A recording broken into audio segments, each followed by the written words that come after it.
Hey everyone, Mherex here. Proud to bring you what has become the longest weekly running episodic WWE Champions podcast, D.I.Cable Guy. We got episode 6 for you today. Just to take care of some business right out the gate. Our biggest, longest sponsor is TWO. You may know them as the inventors of the tag match.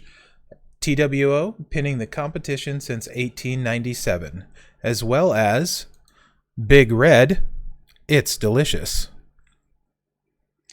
So we got a pretty great show on tap for you guys this week.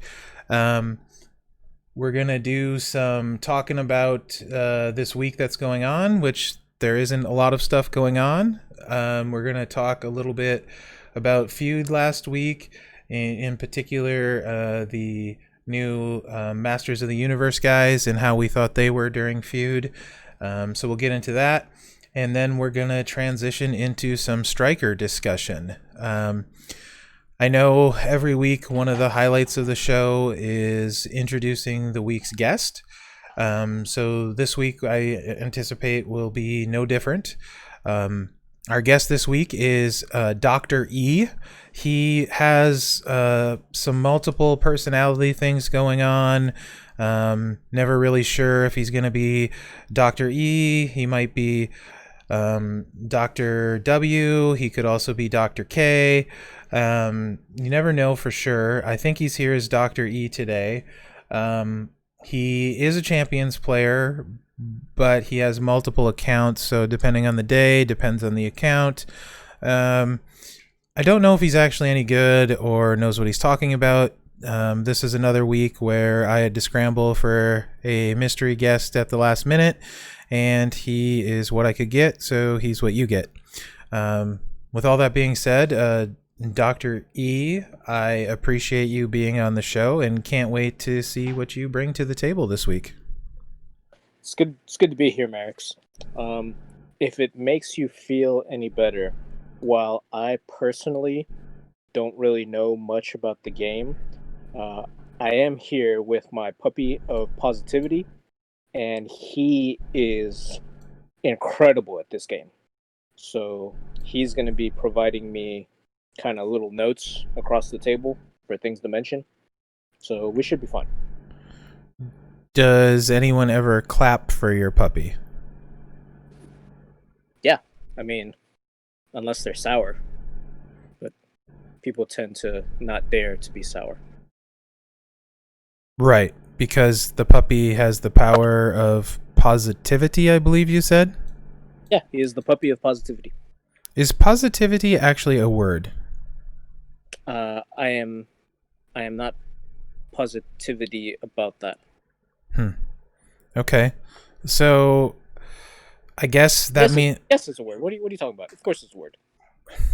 All right. So I guess that means we're going to have a positive-ish show this week. Looking at things on the brighter side, glass half full kind of thing. Yes. Okay. I guess I can live with that. We probably won't stay on the internet for too long being positive, but let's try something different. So you're saying we probably won't make the front page of Reddit with us being positive? Probably not, unless we make the front page for people flaming us for being positive. I could see that. I mean, I could definitely see that. This is not the greatest Champions content available on the internet.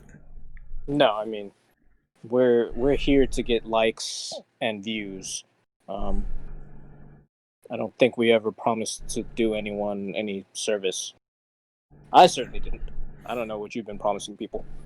I've been promising people that they will probably get extra button presses if they like, subscribe, share. That's valid. Yeah, Button has decided to do some pro bono work for me and try and help promote the channel. Incidentally, at 240 subscribers, so getting really close to that 250 mark. So if you're listening to this and you haven't liked or subscribed or shared forced your family members to do the same, possibly your faction mates, feel free to do so. And then once you've done that, your obligation to us is done, and you can stop watching. No, I mean, they should still click. Well, yes, they should click, but I'm saying once they've clicked, shared, all that stuff, then they can go about whatever it is they're doing. Nah, until the next episode. Got it.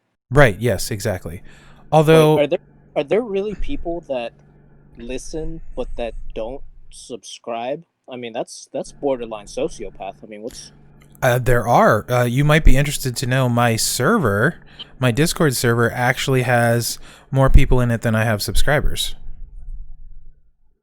I feel like those people are just trying to steal social security numbers. Maybe that's entirely possible. I don't have that good of screening process in place yet, so People don't give your personal information out to strangers on the internet. right. That's the positivity puppies gem for the day. Excellent. So I guess, where do I want to go with this? I mean, I was not expecting a puppy on the show. At least he's positive. Okay, does he wrestle by chance? He's retired. Did he get injured? No. He's All right. just, I mean, it's one of those things where, you accomplish what you want to accomplish, and then you just realize that there are other things that you want to try out in life. Okay. So maybe playing fetch, peeing on the neighbor's bush, digging up the yard, things like that. Oh yeah, he thoroughly enjoys peeing on posts. So light posts, stop signs. If it's metallic, he will pee on it, Good to and the know. post will be better for it. Somehow I don't think so, but I'll take your word for it. This is a positive show. Yep. Okay. So Speaking of positivity, my favorite holiday is Christmas. really? Yeah, it's great because it's the one time of the year when people that are normally horrible human beings at least make an attempt to be good to each other. And it's nice. I appreciate it. I enjoy it. I wish people would just try to be decent human beings more often. On that note, do you know what I love about Christmas time? Ham? I love cracking open a nice big red and drinking it during the Christmas season. Nothing gets me in the holiday cheer like a nice, delicious big red. It's delicious. It really is. So this is a show for being positive. So I will say, 15 years ago, I really loved Christmas. It was one of my favorite holidays. Since working, This isn't going to end up positive. But no, go it will. ahead. It will. I was just gonna say, since working retail, I haven't seen a lot of people at their greatest during the holidays, so Yeah. I miss out on some of what you're saying. So, but I do love seeing my family around Christmas and family members and all of that. So, it's a worthy holiday, and while it's no longer my favorite, I can appreciate why it is yours. Yep. I take a sabbatical for Christmas. Usually, come December, I go to work maybe 2 or 3 times. So, around December 5th or whatever, I basically tell them, "All right, I'll see you in January." Then I leave. It's great.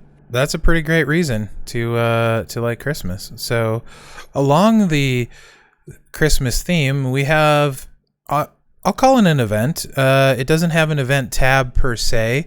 It does have a store. There are some great things in said store for the Christmas in July thing that's going on. What do you think about the Christmas in July there, Steve? Anything particular you're hoping to get, you want to get, you did get? I think we're like halfway through it. So I'm gonna be a Grinch for a moment. and I feel that they made the page gear way too easy to get. Which is interesting because I think there are a lot of people that aren't actually getting it. Which, yeah, I can understand. You know, people are like, oh, well, I never use page, so I don't really need the gear. It's quite an incredible gear. Yeah, I mean, anytime you get +3 MP to a character's moves, all of their moves, that's a pretty powerful gear. So as far as gear goes, I would say it's certainly one of the better ones. Not obtainable from doing the solo stuff by yourself. However, this is one of those rare times when Scopely put some pretty decent value out there, and the pack, the Christmas in July starter pack, that was $4.99, gave you 3 pulls and gave everyone in your faction 100 candy canes. So if just 40 of your 100 faction mates bought that, you were able to get the page gear. I already had the page gear, but go ahead. I said, as did I. Right? So I wasn't needing that. However, I did not have the Striker Austin gear, and more importantly to me, being that I am a Mankind Mark and have a 4-star gold Mankind, I did not have the Mankind gear. So I am now the proud owner of both of those, which I am quite happy about. And my faction definitely had more than 40 people buy the pack. I bought it because I definitely wanted to help people get the gears. And I have at this point redeemed 7 of the 3,000 coins, so that's 2.1 million coin on top of getting those 2 gears. So I have to say, overall, for this being a mini event without its own event tab and not requiring very much effort at all, pretty solid reward. So, and a lot of people getting a fantastic gear, probably spending $5, and some of their faction mates spending $5. So I have to say, overall, I would rate this as a pretty great event. We'll call it an event. Pretty great event. Do you think so too there, Buckwheat? Yeah, I think as far as value, like you said, it's really great value because that, you know, like I said, that gear is really good, and the Stone Cold gear is also really good. Except, you know, I have some issues about, you know, how viable it is to use, but we can discuss that later. Um, One thing I did want to very quickly mention, and then we can move on. Uh, Take that, spending ban. Yes. Pretty sure that's not a thing anymore. If it was, it's not anymore. Oh, my Grinch in this whole thing, I want to call out the 3-star gold poster of Steve Austin in gear for $199.99 as being one of the worst value offers they have ever put out. So please, PSA, don't buy that. It's not even close to worth that. You could spend $200 on this game in a lot better fashion. What if it were zombie Stone Cold in gear Oh man, and it didn't have him?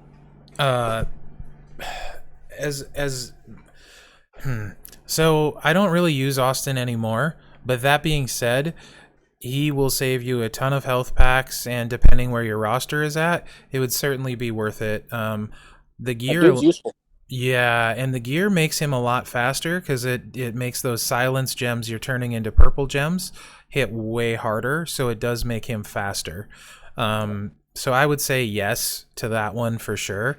And I'm glad they didn't do that. That would be super annoying because everybody and their brother would have Z Austin with gear. Yeah, I wonder though, like, you know, because we say everyone and their brother, but it's not normal for people to play at this level that we do and to have rosters at this type of level. I mean, you realize that, right? Oh yeah, for sure. Are we talking at this type of level, like getting close to the million roster range? Is that what we're gonna say? Yeah, like having multiple 3-star golds in every class, that million-ish roster range. Yeah. Yeah. I definitely think that's not the largest portion of the gaming population at large for sure. I would bet a lot of the people that play a decent amount probably fall in that 400 to 750, 800 range. That's Yeah, that probably sounds about right. that's probably the bulk of their player base and probably a good chunk of their spending base too, although obviously the top does spend a lot. I do think a lot of the dolphins, if you want to call them that, or the occasional spenders, do add a big chunk of revenue to the game. I don't have the numbers though to back that up. It just seems likely. Um, I know You should the talk. what was that? I said you should talk to the button. He could probably run the numbers for you. That would actually be great. I know that like when the zombie Brock gear was there for $20 and made his bleed damage twice as strong, I really didn't even think about it. I snapped that up. I don't know if that's an indictment on myself or not, but when there's a gear, Yeah, I grabbed that gear immediately for fear that it was a mistake. same actually. I was surprised that it was only $20. I thought for $20 it was a great deal. It takes a great move on him and makes it pretty insane. If you're listening, Scopely, and you're not, but if you're listening, think smaller sometimes. I know a ton of people that paid $20 for that gear that didn't take $20 out of their normal spending. That was an extra 20 that they spent. I think thinking that way is definitely good for them. I mean, like maybe into microtransactions and stuff too. I mean, like how often do you see a 99-cent deal, a $2 deal, and you even hear people in your faction that don't normally spend buying that when they wouldn't, just because it's so cheap? And like if you start buying those dollar deals and you're not really paying attention, like, oh, it's just $1, and then 10 of those later you spent $10 and you didn't even think about it, and then there's like another dollar deal. So I think sometimes they want to see that big purchase, that crazy psycho person, no offense if you're this person, that spends $5,000 trying to pull Hollywood Hogan, when they could get $1 and $2 from like 100,000 people that are playing the game and have to work a lot less hard to do it. Yeah, I think the one negative to that is if you do a lot of those tiny transactions.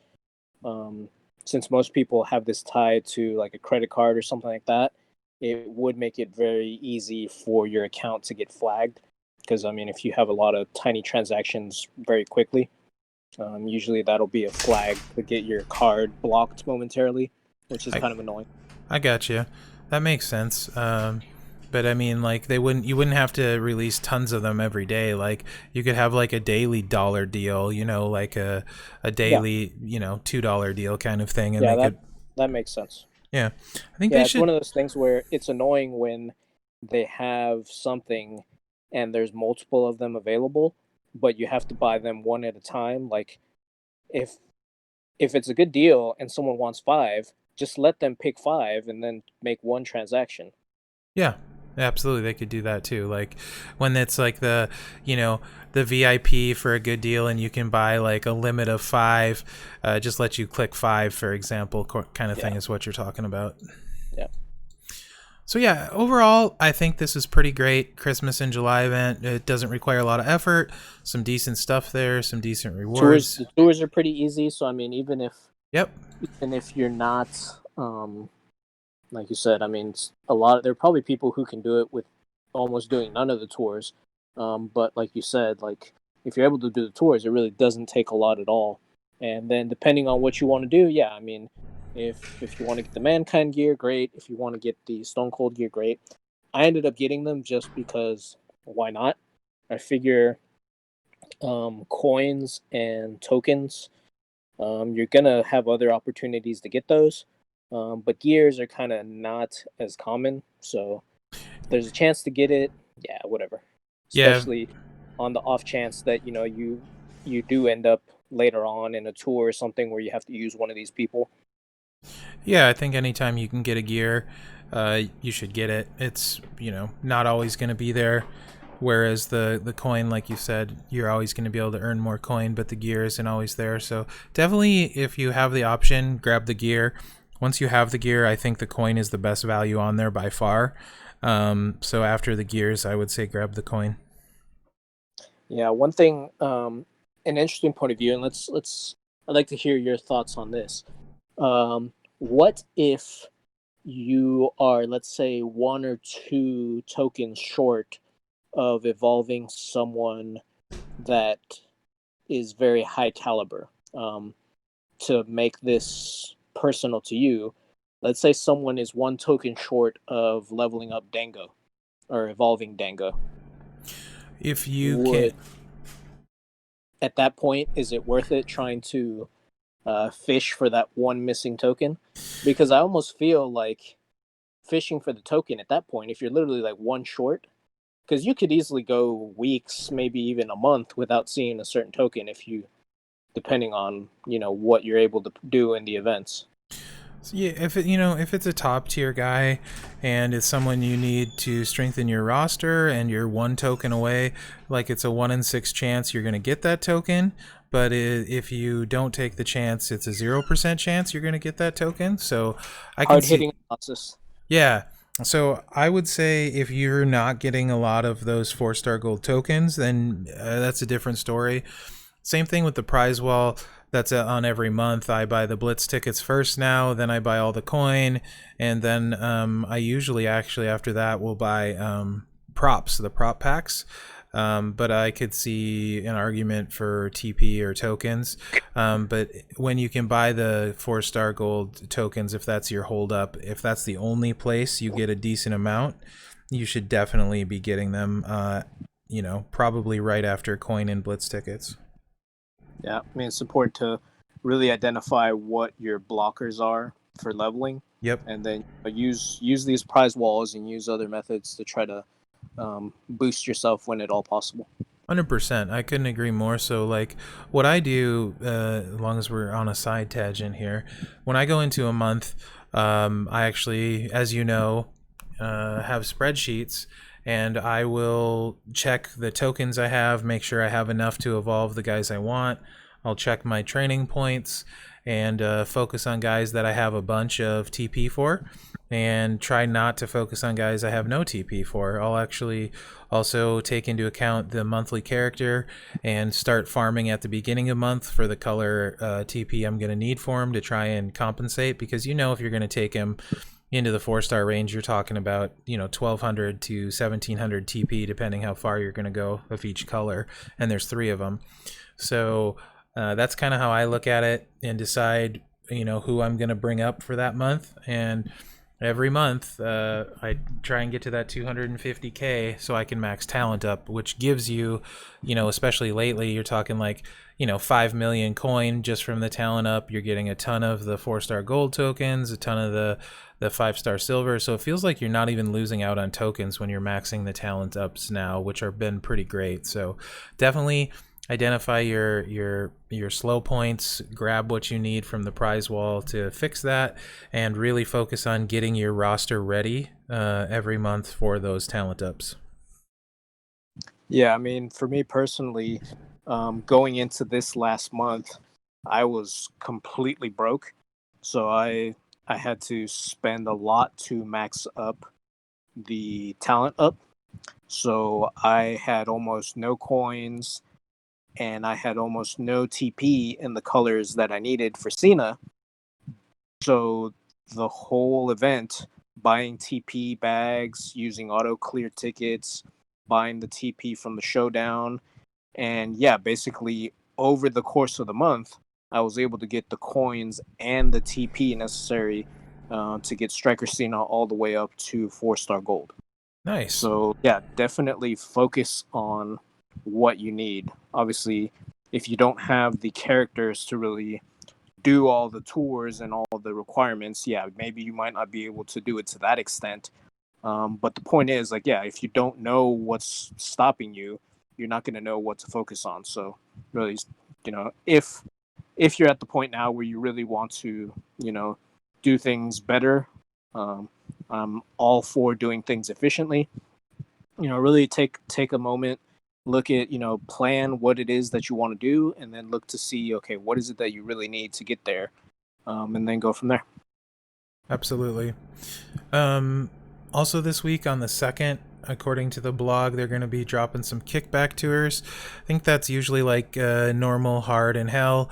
And as I recall, it'll give out, a decent amount of coin, like maybe close to a mil, a couple 300 TP, I think, some tokens, and maybe some health packs. So that's supposed to be coming. We'll see how good it is, how bad it is. Either way, it's free stuff. So I'm always happy to have the kickback tours for whatever's in them. I'm assuming. And I think 3 of Tasawa's ninjas are going to be involved in there. Oh man. What class are ninjas? Do you suppose striker?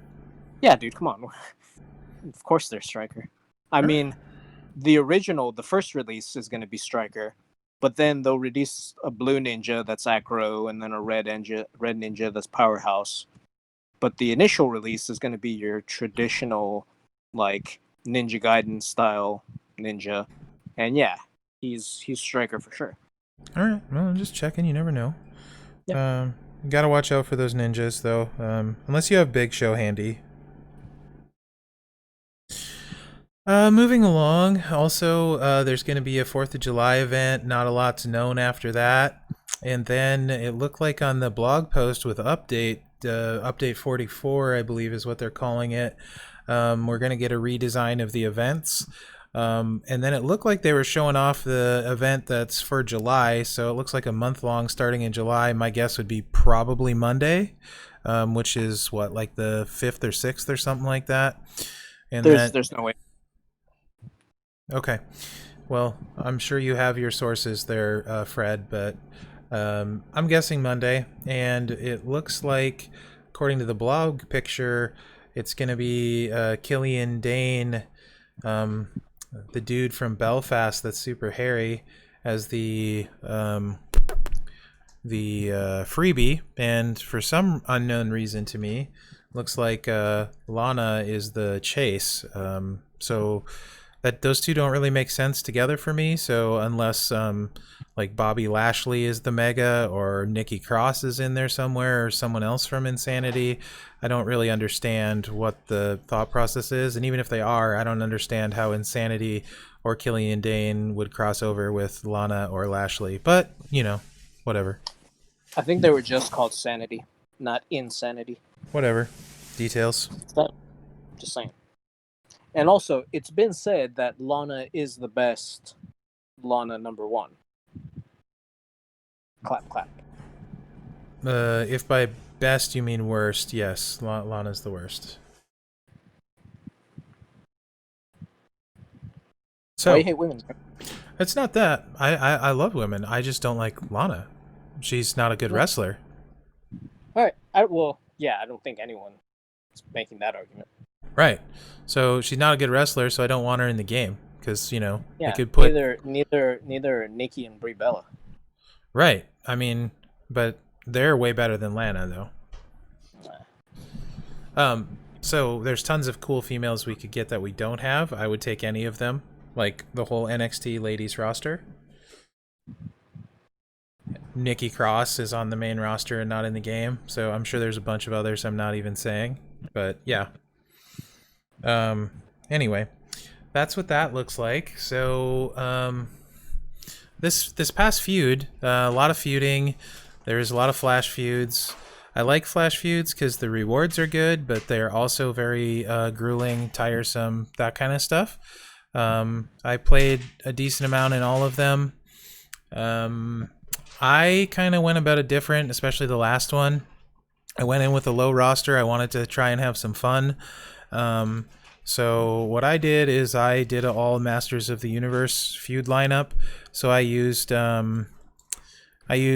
Cena, I used Big E, I used Triple H, and I used Warrior for my 4 guys, and I ran that all feud and had quite a bit of fun with it. They're not all super leveled, so it was only like a 31k roster, but I enjoyed it quite a bit. I enjoy every one of those guys for different reasons. They were all very fun to feud with. What did you think about the feud? Did you get a chance to play any of your Masters of the Universe guys? Yeah, I only used Cena, so I haven't leveled up my other guys yet. I mean, they're at like 5k or something, so I didn't want to put them in, especially with Cena. I mean, him being that much bigger than them. With you having all of them at the same level, I mean, it a little bit more viable. Oh, they were Well, only E was 7K, Triple H was 6K, Warrior was 5.8K. So they weren't super leveled, but they did exceedingly well. Big E in particular, but we can get into that later.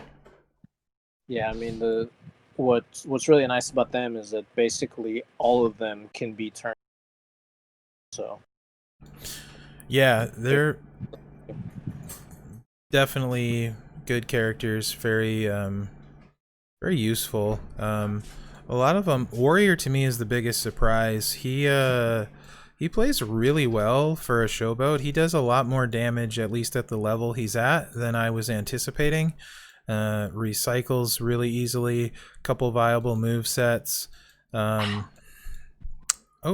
that sounded like you had a sip of a nice, delicious Big Red. I mean, it is delicious. It really is.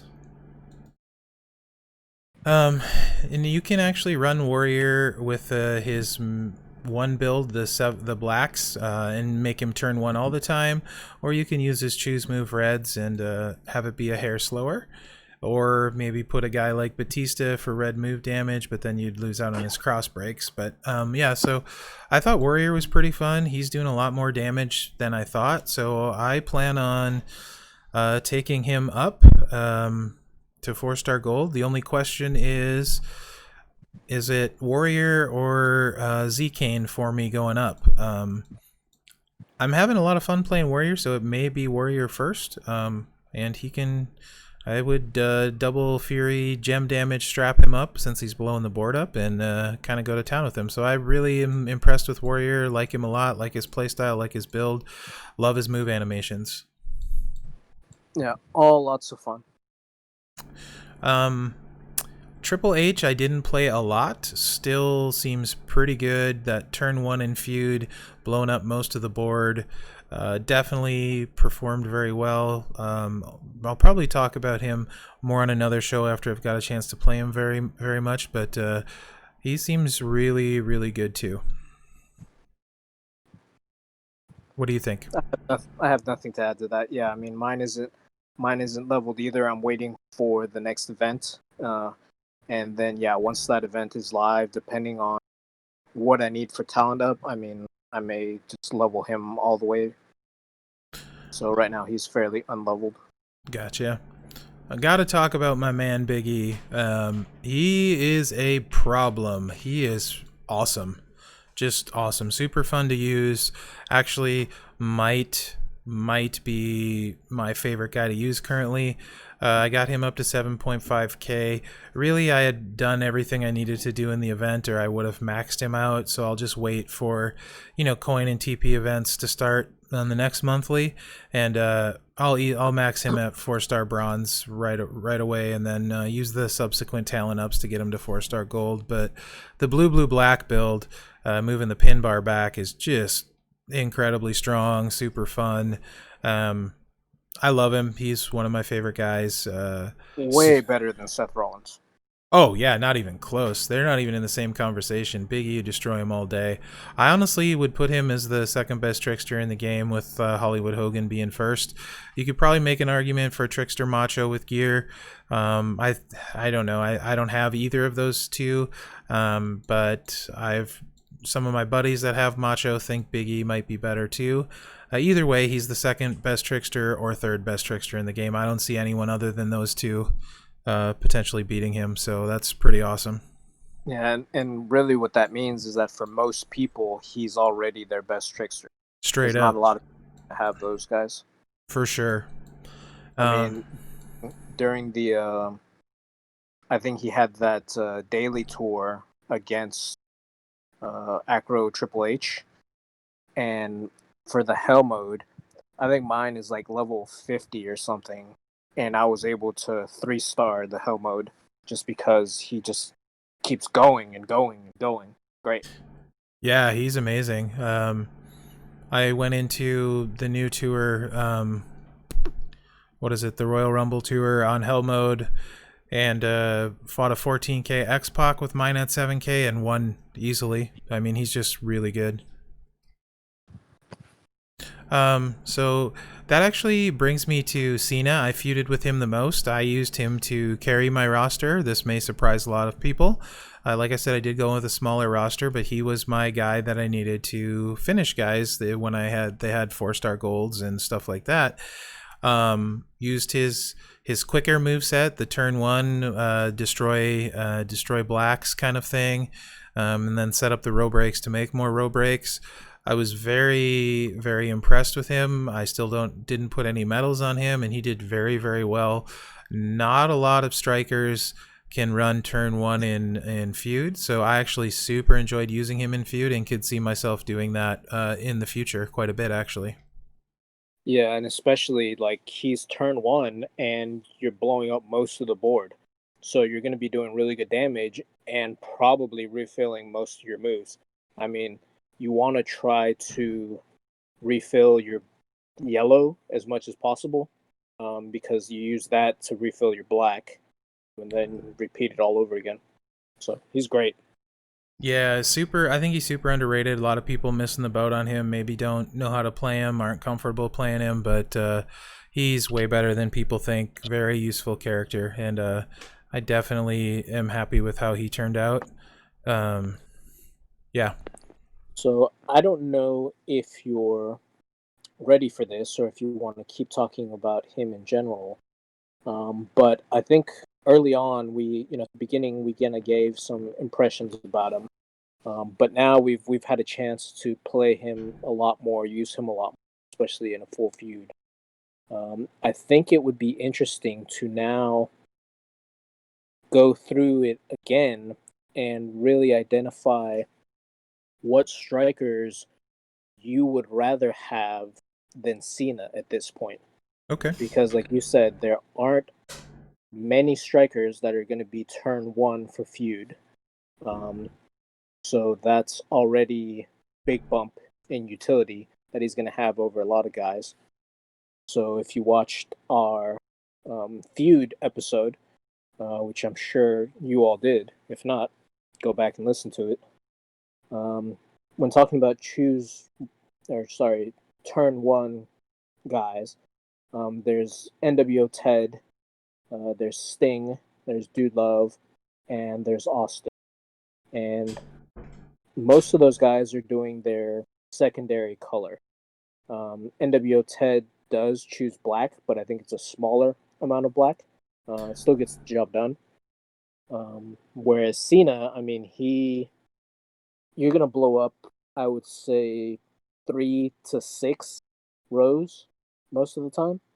Yeah, I'd say Yeah, most I of mean, unless you're unlucky enough not to get a single vertical match anywhere on the board, you're gonna get at least 3, and then like you said, possibly 5 to 7, depending on what you get. yeah. So I mean, extremely useful for feud, and especially depending on what other options you have for yellow. I mean, if yellow is a MP trainer that you're not really using too much, interestingly enough, Sting is another guy who typically uses yellow. So basically, this feud, I really like Sting for cleaning up uh, those lower level guys, anyone that's not 4-star gold. Um, but yeah, Cena does it just as well and recycles a lot easier. So Cena, pretty good. Um, so in terms of let's start there.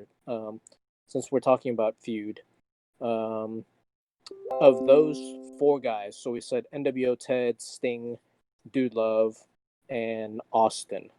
Um, you're probably I already know what you're gonna say, but of those four guys, would you rather have any of those over Cena?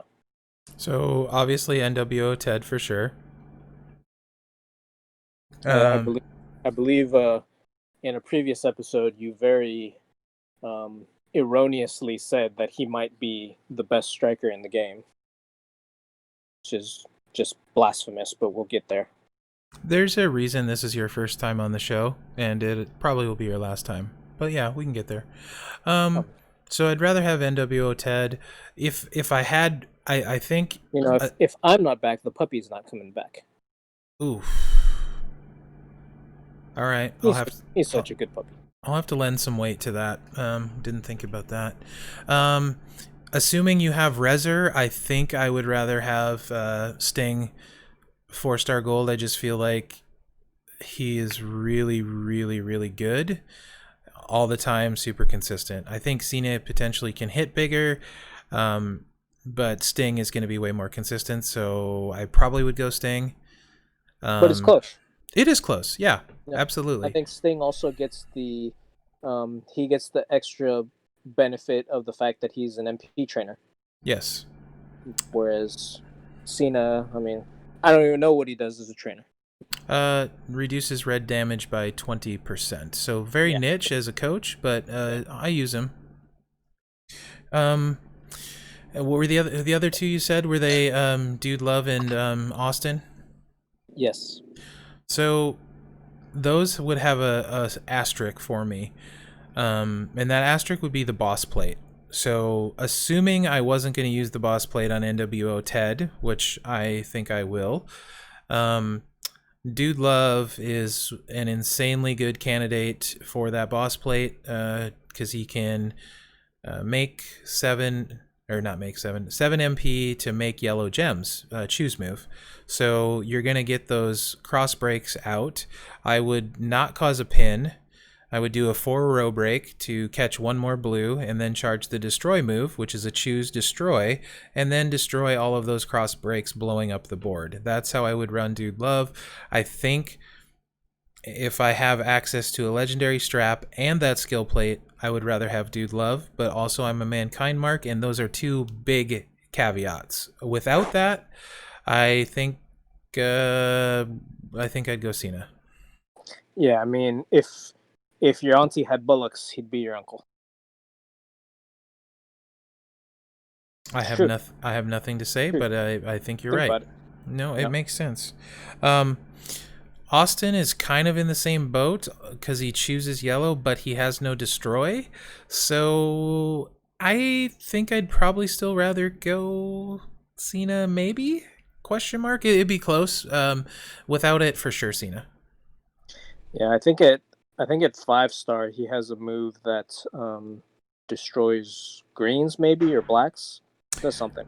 I think it destroys green, so you can recycle back to the choose move, but I'm not sure what color it is. Yeah, I think the move is black.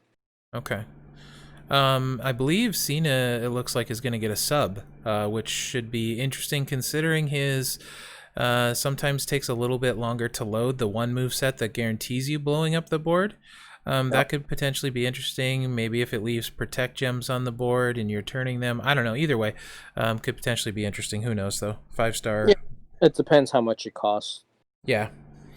So yeah, I think Cena is certainly not top tier overall, but in feud in particular, with so few turn 1 guys, I think that gives him a lot of utility, and he's higher up the list. I don't like him for showdown unless it would be as a hot tag, though, but that's not really here nor there. Yeah, and I think once you start getting to the point that we are in our rosters, you have to really start evaluating people for individual things. Yeah. I mean, you really have to look at, okay, I have my feud guys, I have my tour guys, I have my daily guys, I have my showdown guys, because not everyone is going to fit everything, and Right. some be much better at doing certain things than others. Yeah, when you're making your roster choices, you need to choose guys that round out your roster, fill holes that you have, make it stronger. Turn 1 feud guys that don't use an MP trainer you're not using much, things like that. They all factor into it. So there's no absolute. That's why tier lists suck. There's no absolute right answer. It all depends on the trainers, who you're using, what you need, all that stuff. So there's really no right answer. It varies from roster to roster. I'm a big believer in filling out your roster to handle any situation. So let's talk about now then people that probably, I mean, you're definitely going to want them more. People like Mr. T. Sure. Booker T. Yep, absolutely. Yep, I'd much rather have Booker T. What about Psycho Sid? I remember you mentioning that he looked pretty good to you. Would you rather have Psycho Sid or Cena? I would rather have Sid probably because he's rare. Also with the power gem plate and stuff like that. I would rather have Sid. Although I haven't played him, so he looks like he's pretty close to top tier, but he's also rare, and I think that rareness would tip the balance for me. All right, so let's talk about two guys that aren't as rare. I mean, they're still pretty rare, but historically they've always been considered among the top, if not the top strikers. What about Volkoff and Brock Lesnar? How do you feel about those two guys? I will probably make some people unhappy. I hate Volkov. His lower HP really bothers me. If you have his gear, you can choose a ton of blacks. You can do a lot of damage. He's not turn one. I wouldn't use him in feud, and I wouldn't use him in showdown. So, just Volkov doesn't do anything for me personally. Yeah. And MBT's a lot of the same kind of thing. Higher charge moveset, almost never. It would take a heck of a line bonus for him to be turn one in feud. Will he hit strong when he gets there? Yes. Like Volkov and Brock, your goal is to finish them on turn two, which is fine, but there's a lot of guys probably that can fit that bill, and maybe fill better roles in other places for me. I'm not crazy about either of them personally. For those reasons, although MBT is at least ruthless aggression, so he would be he would be good for that era. Yeah, it's one of those things where you really have to consider what is this guy going to do for my. So, like you said, those two guys really good, but they're not really going to help you. Well, I'm not. Let me not say that. They're not going to be a game changer for feud. So they are very good supplemental guys. Remember we talked about in the feud episode, you want your turn one sub guy, you want your fast hitter turn one to take out weaker opponents, and then you want a couple of guys, to round. They would be guys to round out. Yeah, They're not really great for showdown because of the MP perk. That's going to make them. You're going to need to get multiple matches to get them going. So I know that. Obviously, a lot of people fit that build, but there are certain things that you can do to where you don't need multiple turns, and that's really what you should be trying to focus on. Using tag links, using Dango, stuff like that. yeah. I would argue because of they might be better, but because of tag links and usability and stuff, like I take a guy like Tyler Breeze, who I think is criminally underrated by himself anyway.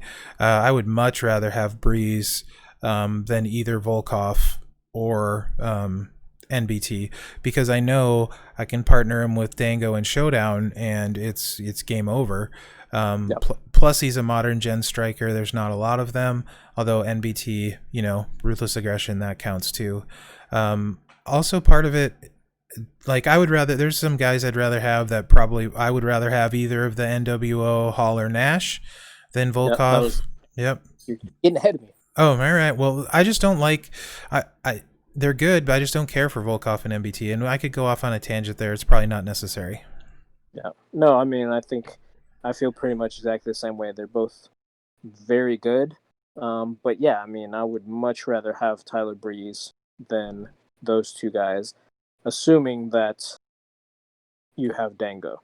I mean, Dango by himself can do a ton of things, but then you pair him with Breeze, and yeah, it really trivializes Showdown. So today, my one match that I did for Showdown so far today, going against Hogan and T.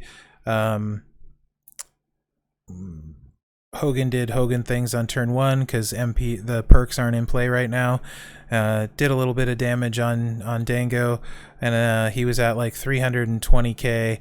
And I'm like, you know what? He left a bunch of blacks on the board. I'm like, I'm gonna tag a good old Breeze in. And he dropped 280k on Hogan and didn't even get close to kicking out. Took him down to 30k hit points. So Breeze, I don't use him a lot because I usually win with Dango. However, Breeze can definitely win himself. He can dish out a lot of damage. So yeah, Breeze is awesome. yeah. So You mentioned Hall and Nash. That's another good tag link. I mean, you're getting the +4 MP. We also had a showdown episode where we talked about a lot of these things. Mm-hmm. So go back and listen to that if you haven't yet. So both of them also I feel really good, but they get the same. It's the same kind of thing. Like, yeah, they're really good, but they're not turn one feud.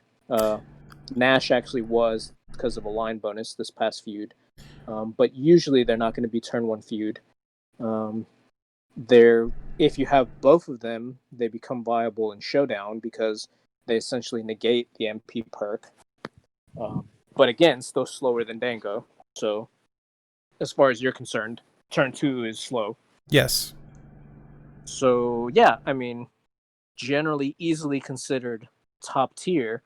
But in terms of if I had to pick one, yeah, I think I would probably still pick Breeze, unless you gave me both of them. But if you gave me both of them, I would probably. I mean, at that point, it would be a difficult decision.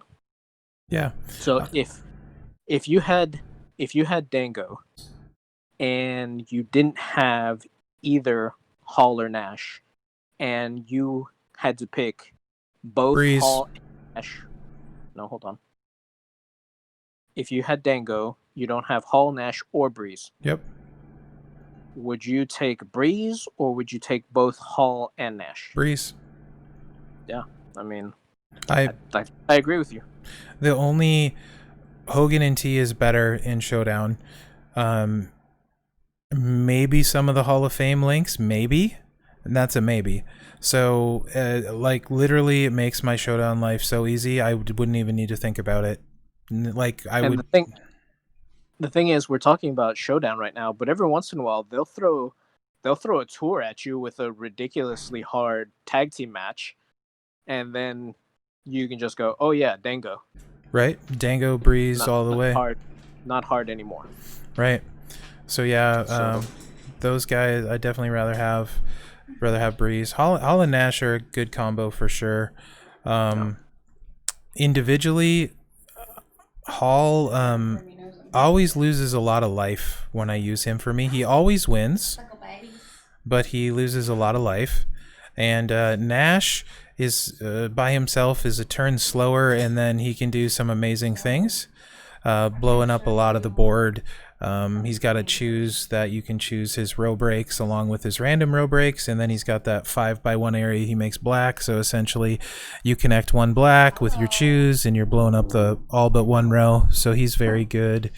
But on an individual basis, after using Cena this last feud, I think I probably would queue up and load Cena just because I like being able to do stuff on turn one. I like having that chance of ending the match on turn one. Yeah, and again, you probably have someone else that can do other things, and then Cena can be your clearing out the fodder, clearing out the lower level guys. I mean, very, very useful. I will say Hall and Nash do have the MP steals, so some utility there, but then you're using a slot in your feud for a very specific guy, for one kind of thing. Some exceptions would be purple MP steal because so many good guys use double purple, but you know. But even then, as we talked about in the feud episode, I'd much rather have a turn one sub guy because he's gonna handle it. Yeah, you can potentially neuter anyone that's turn one as opposed to one specific guy. And also, best case scenario is have a guy that turn one just kills them, and then you don't have to worry about it. Yeah. So, honestly, like, I think out of all of the strikers, there probably aren't any other strikers that I would rather have over Striker Cena. There's one we missed that I think needs to be addressed, and I don't know if you did that on purpose or not, but he is definitely better. Go ahead. Shamrock. Ah, yes. How could I forget? That's the best striker in the whole game. No, NWO Ted, but but I have a faction mate who steamrolls Showdown with Shamrock because he just keeps hitting that black move, buffing the black gem damage. I mean, he's doing a 3-match for like 100k damage. Doesn't even use the red, essentially. He almost never gets to it. The green move finishes it. You're just looking for that green match to do your randoms. I actually messed around with that on the tour, and I put Nash on him for the 2 extra black gems and Titus, and I was cranking out a bunch of randoms, so that was really nasty. Plus he's turn 1 in feud. Ideal candidate for a skip turn strap with that kind of setup, doing even more damage. So yeah, big fan of Shamrock. I would put him, if not, I'd say top 3 striker, top 4 for sure. Mr. T, Booker T, Shamrock, and NWO Ted being the best 4 in the game, I think. So we're on Shamrock now, so we might as well keep going. I was gonna let these other lesser strikers get some time, but we're here now. Yeah. So the thing is, you mentioned Shamrock's viability in Showdown a couple of times. So in feud, so you mentioned he's turn 1, so you can use the black move to buff your blacks immediately. You can put a bunch of random blacks on the board, but if you get 1 red match, because of the MP perks, the red is ready turn 2. And then you can do comical amounts of damage. Oh, yeah. I think I've done like 450k plus. Like, so it's just, you put, if you have someone that buffs the amount of red gems on the board so that you can have a higher chance of getting your reds, that's one way to go about it. But like you said, and sometimes you may not even need red. You use the green, that reloads your blacks, you keep buffing them. Eventually the green is going to win, and if you happen to get 1 random red match, you're winning the next turn. Right. So, I mean, Shamrock is a win button. Like, you can sometimes randomly win. You can buff the blacks to the point where a 3-match, like I said, you're going to do like 100k with a 3-match, and if the randomness doesn't get you when you hit that red move, a good night. yeah. So I will say, Mr. T, obviously super good, has a incredible tag link with Hogan. The problem is almost no one has Mr. T, and even fewer people have Hogan. Yeah, Mr. T, he really needs I don't have Hogan. Mr. T, if you have Hogan at coach, 50% more mobile damage. He's got the move that does tons of immobile damage. Sometimes there's an immobile damage perk. When that's the case, Mr. T turn 1, if you have all that, is just gonna turn 1 completely obliterate anyone. But I don't have Hogan, and I don't think this time around there was the immobile gem perks either. So then he's kind of mortal. He's still very good. Still a turn 1 guy that can do a ton of damage. He just probably won't win maybe turn 1, but you can do a ton with him. Booker T has his own issues. He's always going to do tons of damage, but he also isn't going to beat you turn 1. I mean, straight up. So when you start talking like that, that's why I think there's an argument to be made for Shamrock or NWO Ted as the best there is. Ted, he can either start with the choose move into the blacks with a mobile gem build to hit his finisher, or you can do his crazy 7 MP, choose a yellow area, and then start his pin bar not gonna move kind of thing cycle. So might beat you turn 1, gonna beat you turn 2 with Ted, and he gets started right away. So yeah, those are the top guys, I think. Out of those people, would you say Shamrock is the one that most people would have? I would say yes. Plus, of those ones, either Shamrock or Booker T for Showdown on top of feud. You know what I mean? They both can dominate both of them quite easily. So of the 4 that I mentioned as being the top, those two have showdown utility on top of it, so that says a lot. No. Shamrock is the best. Shamrock #1. Clap, clap. None of these guys are bad. I mean, whatever. No. Personal, whatever. Yeah, maybe if I had some of the other guys that you're mentioning right now, I might feel differently, but it's kind of hard to argue against Shamrock winning every single time he uses his red move. Yeah, it's crazy. Even at 4-star bronze, the amount of damage I can crank out with him is insane. Personally, I have T Gold, I have Breeze Gold, NWO Ted's going gold next. If I did not have the boss plate for NWO Ted and a legendary strap for him, that might change that order. But then Shamrock is after Ted, and I think those four are... You'll see my Booker T is 4-star bronze. He could go 4-star gold, but he's almost as good at 4-star bronze. He just has less hit points, and like I said, I don't need him for showdown because I have Breeze and Dango, and feud he's not going to win turn 1 because you got to ramp up, so I just haven't taken him past 4-star bronze, even though he's amazing. So as a matter of just to deal with technicalities, would you rather have Shamrock or Volkoff or Lesnar? Oh, Shamrock easily. No. Now, another guy that I've actually seen a lot of people take gold and seemingly be very happy about it is Six.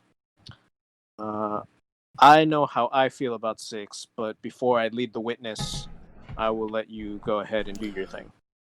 I think Six is an important character for if your roster is lower, if you're having trouble hitting above your weight. So everyone kind of needs a Zombie Austin neutralizer. If you don't have a different way of beating Zombie Austin, whether it's a sub, but if you can't keep going and win, Six will keep draining him. It'll just take longer. I think 4-star silver is the sweet spot for Six. You should go no higher. Mine is only that high because of a fuse, full disclosure, otherwise I wouldn't have taken him. Actually think Phenom would be the better choice to go 4-star gold at Powerhouse because he's got a 2 MP steel purple and he also has a turn 1 viable sub, plus the steel purple moves into him blowing up the entire board with trap gems and nonsense like that.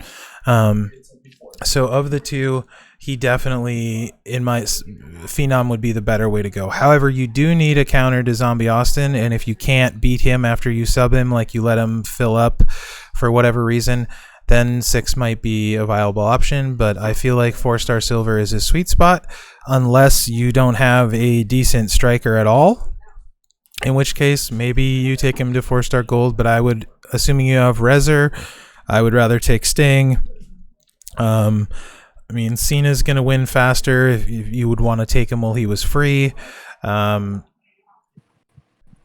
isn't going to beat anyone turn 1 or turn 2. So, yeah. So, let's talk about then people that people probably have more readily available. So, a lot of people have Six. Everyone pretty much should have Cena now. What about NWO Bret Hart? How would you rank those 3 guys? So Hart is like Volkoff, except he doesn't have the hit point nerf, and he recycles his finisher. So if you don't have Volkoff with gear, I think Hitman is better. And once you get to his finisher, he's just going to recycle it over and over and over. So I actually kind of like Hitman. I think he's better than Six. I think Cena's better most of the time. That being said, once Hitman gets going, he's definitely going. They're both very good. They're both free. I think I recommended taking both to 4-star gold for those reasons. Their tokens were free, so both would be great choices. I would do them both in front of Six because, like I said, 4-star silver, he can neutralize Zombie Austin's just fine.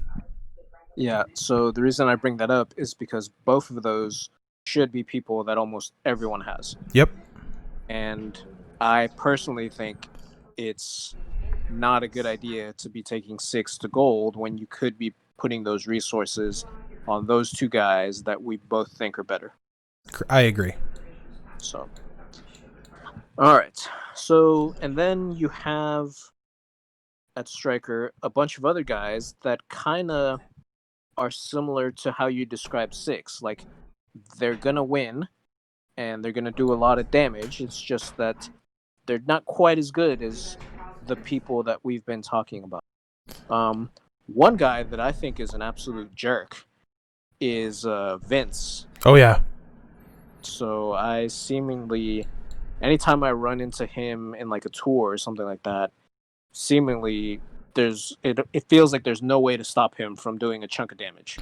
Yeah, So, I think he's another one I would take to gold before 6. A little bit of board dependency needing the loot gems there, but I mean, you got blast gems on a striker, so good night. yeah. So that's another guy that would be a decent option. Yes.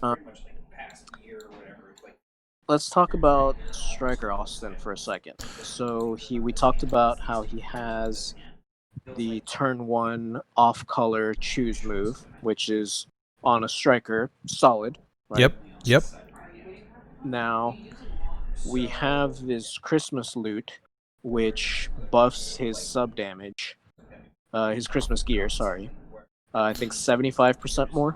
So technically, it doesn't. How it works is if you already... Okay, so if you already own his gear from the Showdown shop, whatever gear you get first adds 3 more turns. So it doesn't matter if you get the Santa gear first or the Showdown shop gear first. Having one of those gives you 3 more turns.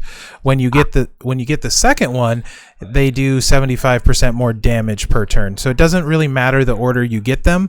1 is 3 more turns, 2 is 3 more turns, and 75% more damage per turn. Gotcha. So it's number of gears, not which particular gear. Yes, that's what they had to do, because I don't know if you remember when his second gear first came out, the 75% more damage was the buff you got because it was the second one. So that was their fix, was to 1 gear does this, 2 gear adds more. Yeah. I apologize for not knowing that. Usually the puppy would have warned me, but the puppy is taking a nap. It's okay. It's a positive show. Yes. So, anyways, where I was getting with is we have 1 gear that will give you 3 extra turns. Now we have another gear which will give you 75% extra damage. I think that comes out to like 180k, and if you throw, well, it's 180k if you throw out the person I want to talk about after Austin. If you throw zombie Kevin Owens, now we're talking about 180k 10-turn submission. Yeah. Sounds amazing, except that I feel like I'm never going to do it, and that makes me sad. So it's a little bit hard to get to because it's a random move. So you're gonna choose the yellows turn 1. That's gonna happen if you use steel. So you drop your yellows, and then let's say you don't cause a pin. Let's say you're not gonna use Ziggler. You're gonna just try and get to the finisher. So you're choosing 4. You choose 4. You set up a black match. And you have Elias coaching, so that's 4 extra MP, and you started with what, 3, so you're at 7. Now you use your yellow move to make 5 random purple gems into black. You still need 2 sets more of matches from that point, and that's assuming you picked up 1 on the first one. So it becomes kind of interesting in feud because you have that buff to the number of gems that you get per match. Sure. So with the choose move, you could just make you can make 2 small matches to fill up the yellow or the green or whatever it is. Yep. And then from there, it would be a lot easier to not cause a pin and then fill up your second move and then use that to put extra blacks on the board and then hope to either hit something on the move and then maybe match something, or at least now you have a board that is much more favorable to you getting your blacks, and it makes it easier to get there. Sure. But that's a lot of hoops to kind of go through. Yeah, that is more potential, let's say. So I think it's usually two extra, I think, sometimes is the perk. So if you had that and Elias, the 3 match would be 6. You would need 2 3 matches to get to the sub. That's a lot more doable. It does seem like a lot of effort to get to a sub, which is going to take some time in a feud. I feel like that effort could go better other places. However, if you're an Austin Mark and you want to do that, honestly, you'd probably be better off just putting Ziggler on and choosing the yellow and going after 4-star silvers and just destroying them turn 1. Yep. Or you could just use Shamrock. Right, that's who I would use. Transitioning to the other guy you were talking about, ZKO, he gets a really nasty bleed at 4-star gold. I can't really show it because mine's 3-star gold, but it's quite good. He's one of those guys that I kept hoping I would pull 4-star bronze from the pumpkin. I want a fuse for him really bad because I don't want to spend the tokens to get him up. But if I got a fuse to him at, say, 4-star gold, I would be super happy and I would build him. Plus, I have a bajillion shards. But whenever there's a bleed line bonus in feud, he is very, very nasty. So he's solid as a striker. Not someone probably I would work on a ton. However, that being said, if they continue to do zombie events, you need some zombie guys leveled. You could do worse. He does get a 9k ability as well. His 5k 3 more black sub turns, and 9k black gems do 20% more damage, so that's kind of interesting. Not sure who that would be ideal on. Obviously Austin black gems are going to do more damage with that, but again, we discussed he doesn't have the greatest way to generate a lot of black gems, so yep. I think he's someone very useful as a trainer. So on Edge is usually where my zombie KO is living. Yeah, for sure. But yeah, I think Dead definitely Man. someone that's for sure worth 5k, and yeah, depending on what else is going on, maybe even 9k. Yeah. Oh, as long as we're talking about trainers, Papa Shango 9k, super useful trainer.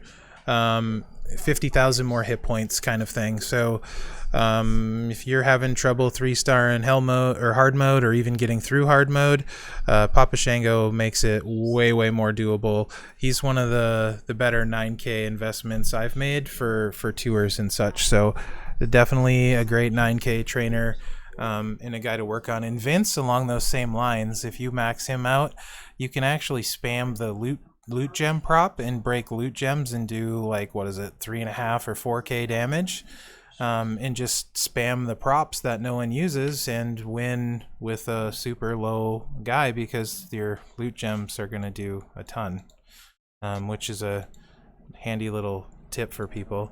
Yeah, at 13,000, 3,450 more damage. So how about you give anyone a random generate ability where they're going to do 3.5k per gem. Yeah. With those loot gems, so one of the things that I like to use, I don't use the generate one very often. I do like using the destroy one on guys that put power gems out. Yep. Just to get those power gems to proc extra turns. For sure. That's a nice way of using something that probably most people don't ever use. Absolutely. I agree completely. Speaking of power gem, or did you have more to say about Vince? No, go ahead. Vince is good. We covered him. So, speaking of power gems, how do you feel about Ricky Steamboat? He's someone that I think at the beginning when 4-stars first came out, I think there were some people that took him to 4-star just because someone on the internet maybe said he was really good. And I feel like most of those people immediately regretted that. So he is really good. I have him at 4-star bronze. Let me rephrase. So you were one of them. He was very good when 4-star first came out. The game slowed down when 4-star came out. It took multiple cycles. You weren't turn one-ing anyone anymore. So him throwing out all those power gems every turn was quite good. Now, in the way the game has evolved, not so much. Potentially useful trainer though. So Very useful in we Showdown talked and earlier stuff. about these people that increase the gems on the initial board. I think the coaches are the most useful, but the trainers, depending on what you're doing, especially like you said in Showdown, where now you have 2 extra people, maybe you can get away with not using an MP coach and replacing someone with one of these guys, and making your life a lot easier. So I think he has utility, but yeah, as a fighter, not someone that I would probably go with. Yeah, agreed. Go ahead. Obviously, Bray for the 5K for the MP. Yeah. Bray used to be amazing at 3-star, fell off at 4-star, just can't complete cycles. Balor is much the same. 5K destroy Black Gem trainer. There's 2 of them though, so you could do Balor or Powerhouse Braun. So, and Balor fell off a ton at 4-star as well. Kane, I think he's some kind of destroy guy. And he has a 9K because he's Ruthless Aggression.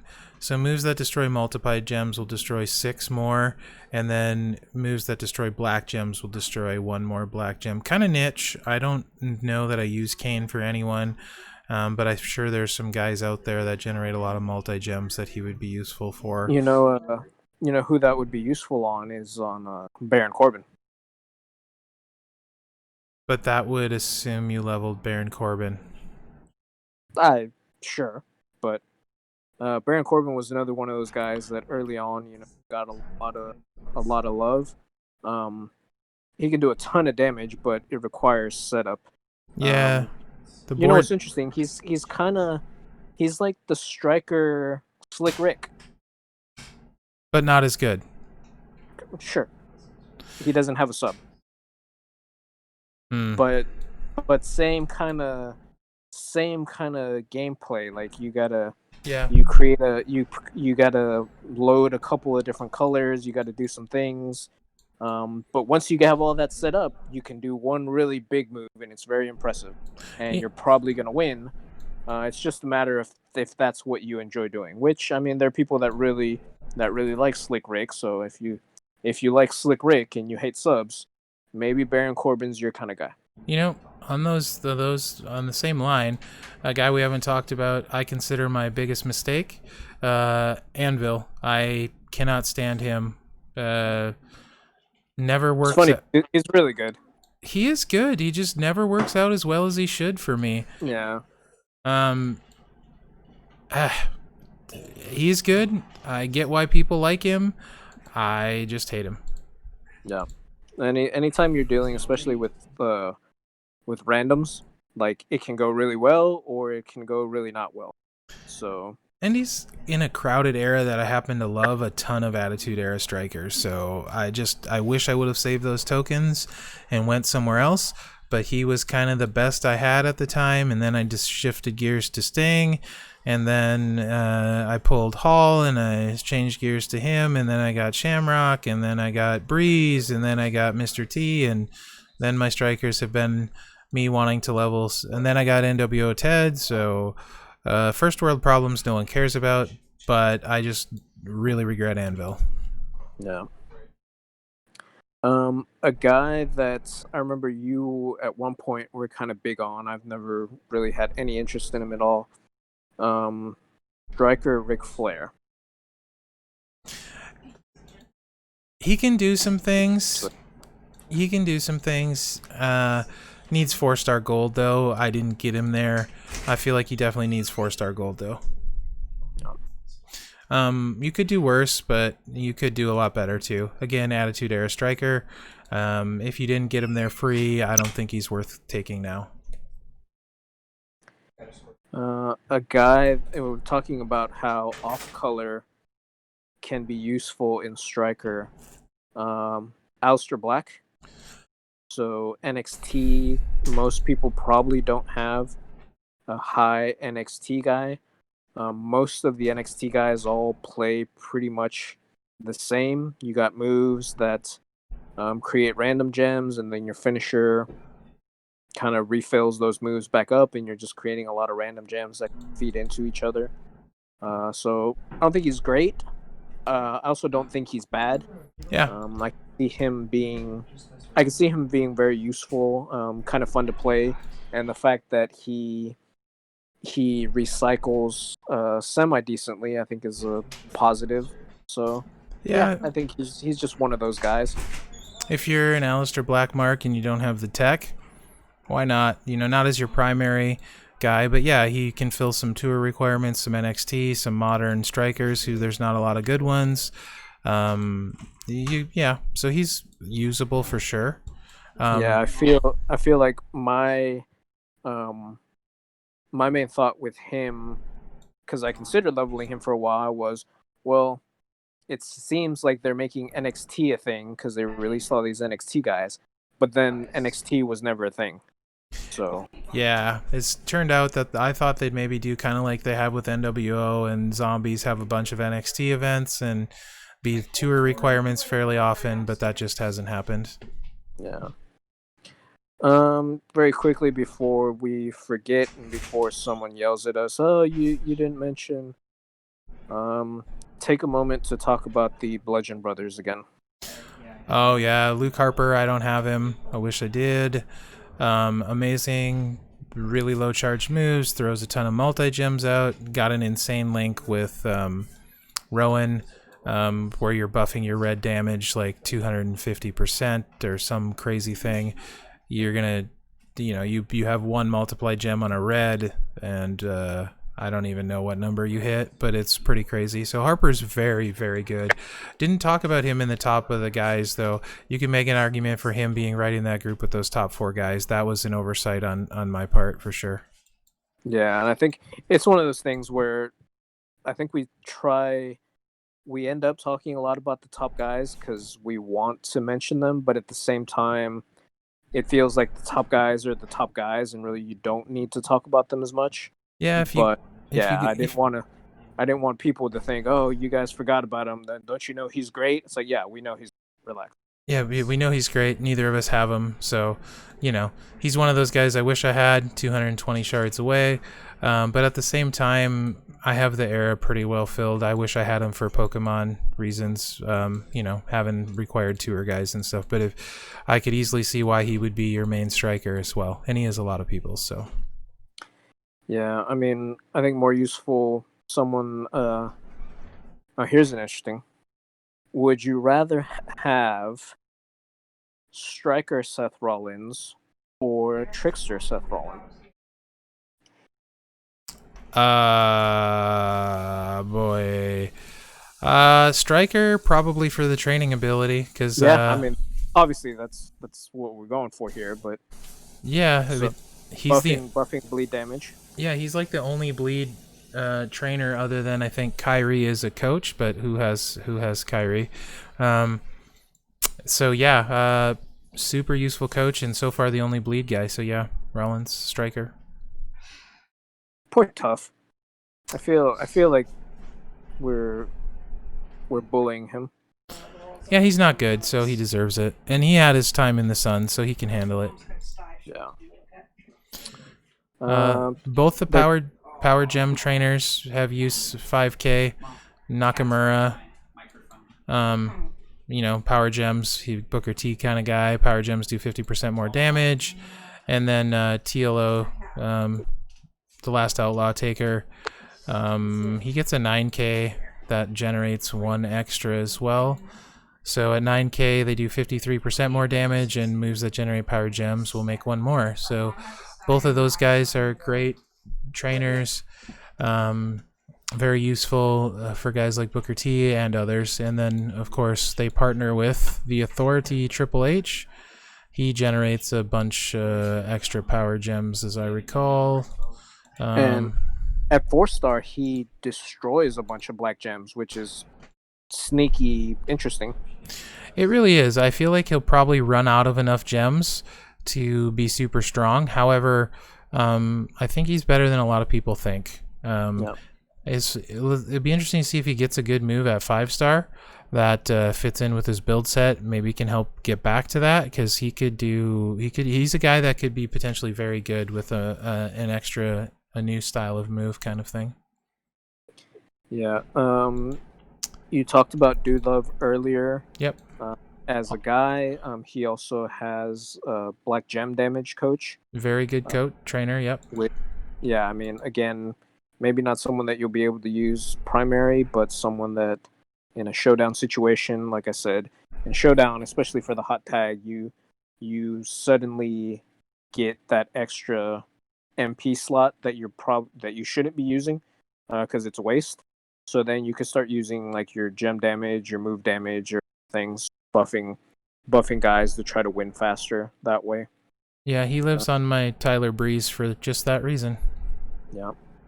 Go ahead. We need to talk about Carl Anderson, the extra trap gem trainer that also generates an extra purple. That's very useful for a lot of the trap gem guys, so he's a great 5k trainer. Yep. I personally have been using Jinder as my trap gem guy, but yeah, for sure. Useful because you can do a couple of things. So if you have someone that's going to use the purple, I mean, might as well. Yep.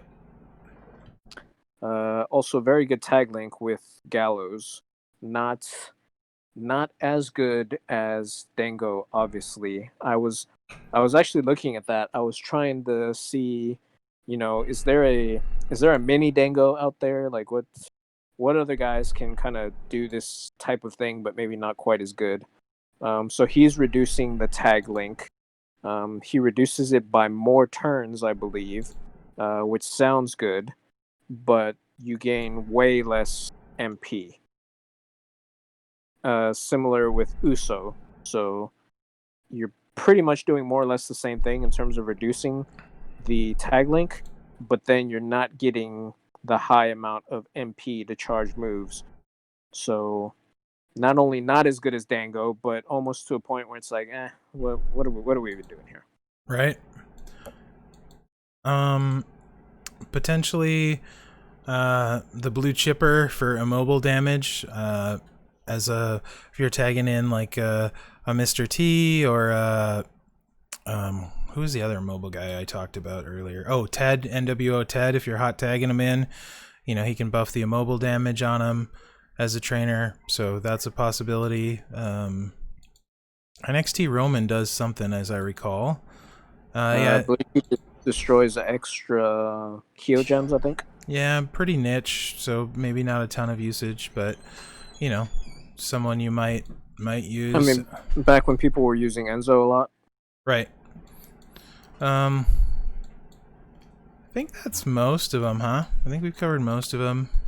Yeah, I mean, there's some pretty strong women that I think we should talk about. Yeah, absolutely. So obviously we're talking about Trish Stratus. Yes, who neither of us have.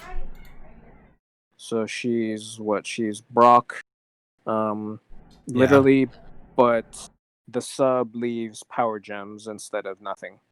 Right. So I guess slightly better Brock, but yeah, I mean, again, all the issues that we had with Brock, we're gonna have them with her. The actual cream of the crop. Say it, Mherex. Say it once. Cream of the crop. Oh yeah. So obviously, Zombie Page is going to be the main go-to. It seems like every episode, it doesn't matter what topic or what class we're discussing, we bring up Zombie Stone Cold at some point during the episode, just because he's that good and that important. But yeah, Zombie Page is the same thing, except she's a striker. So better. She's probably better, yeah. Yeah, especially... except that she's a woman, and Mherex hates women, so... That is a dirty lie and completely not true. They're just not used in the game very much, so they're just not useful. No, I just don't spend resources on them, so the only ones I take to 4-star gold are the free ones. So they're not worth your time. That's not what I said at all. They're not seem to be worth Scopely's time. Not my fault. Scopely, why you hate women? It's a good question. Yeah, it's a good question. We want... Not cool. Not cool, Scopely. Yeah, if we're going to have them in the game, let's use them. Let's have the spending ban be about Scopely's bigotry. Equal pay. Let's get something that people can really stand behind. Yeah. Ronda's really good too. Yeah, I was gonna say Ronda. I don't have Zombie Page, but Ronda's really good, and much like you, while I respect women, I don't find myself giving them the resources just because they're not used as often, and I have enough other women that are already 4-star gold to where having another one isn't that big of a deal. Ronda still looks really good at 5-star from the video that came out. Yeah.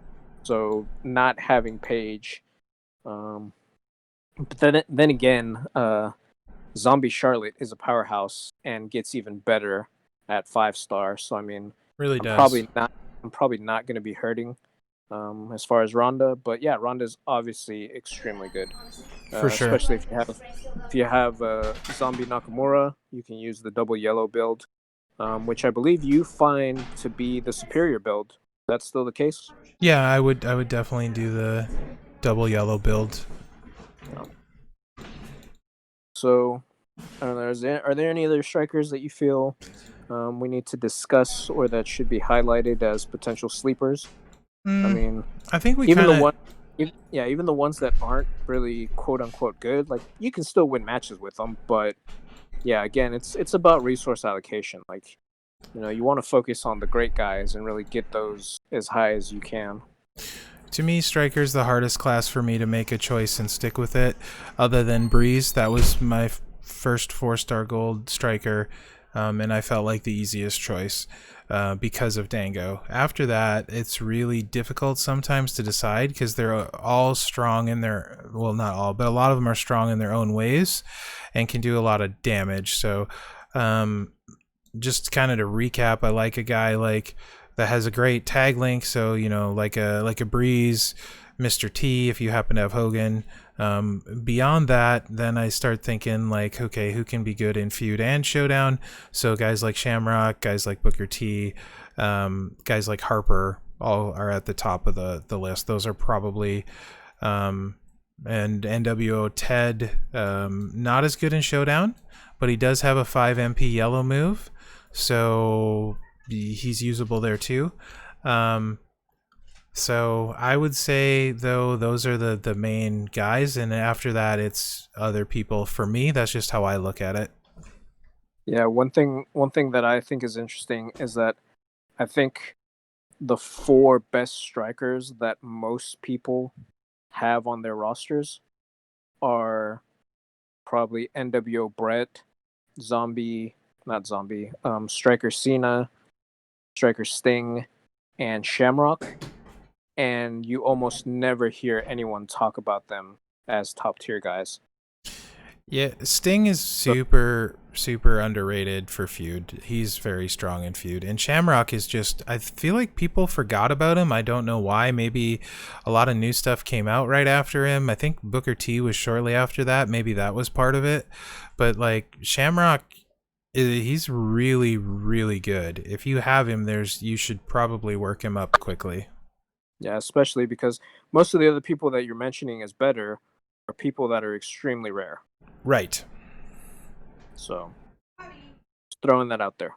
Yeah, I agree. Anything else you want to talk about, Mherex?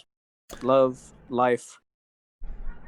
I think at this time I would like to say everyone should go out and get a Big Red because it's delicious. Yeah. Only if you have a mouth, though. If you Correct. don't have a mouth, Big Red is not the beverage for you.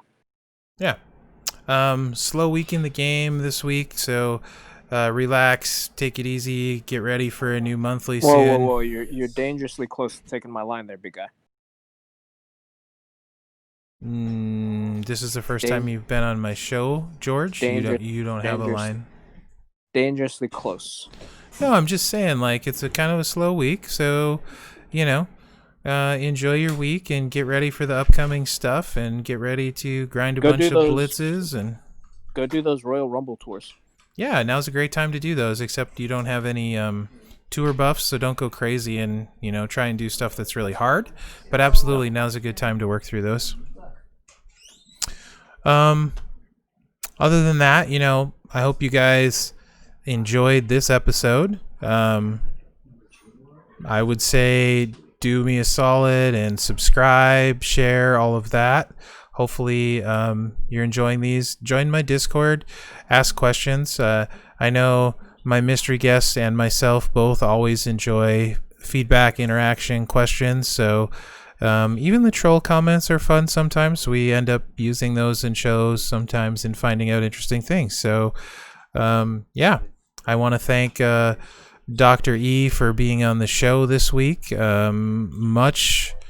Much more agreeable than I was kind of anticipating. I was a little bit nervous that you might split into one of 3 different personalities, but you stayed pretty much pretty solid the whole thing. So thank you. You did a surprisingly good job today. Yeah, the puppy holds back the rage. That's fair. Okay, keep him around then. It's one of the main reasons. I mean, it's not the main reason, but it's a nice little benefit. For sure. One thing, if I can use this platform selfishly, we have, at least in the US, a holiday coming up.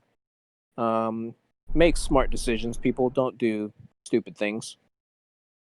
Just throwing that out there. No, agree completely. Definitely don't do stupid things on the 4th. And in general, you should not do stupid things in general. Right. Regardless of the date.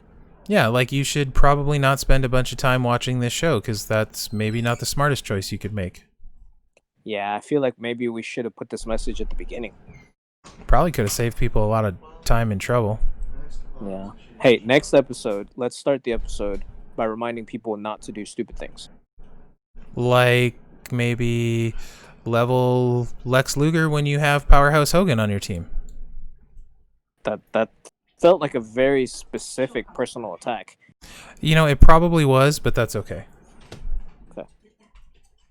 We can talk about that offline because I don't even know what you're talking about. It wasn't at you, don't worry. But yes, we can. Yeah, I know it wasn't at me. Right, because you don't have Hogan. Correct.